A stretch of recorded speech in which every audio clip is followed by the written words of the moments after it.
యేసు ప్రభు మూడవసారి స్లీవ కింద పడుట. యేసుక్రీస్తువా మేము ఆరాధించి నీకు స్తోత్రము చేయుచున్నాము. ప్రభు గాయముల వలన రక్తహీనులై బలహీనులైరి, కొలపాతకుల నిష్ఠూరము మితిమీరి ఉండెను. ప్రభువునకు కదులటే కష్టముగా ఉండెను. అయినను వారు త్వరగా నడవలేనని ఆయనను తొందర చేసిరి. అందుచే ప్రభు మూడవసారి స్లీవ కింద బోర్లపరుటను గురించి ధ్యానించుదుముగాక.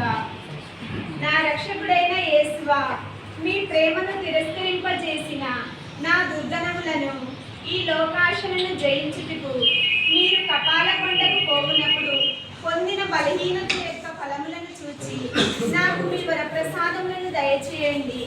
నా సొంత బలము చేత నా పాపములను విడిచిపెట్టలేను. మీ సహాయమును నాకు అందించిన ఎడల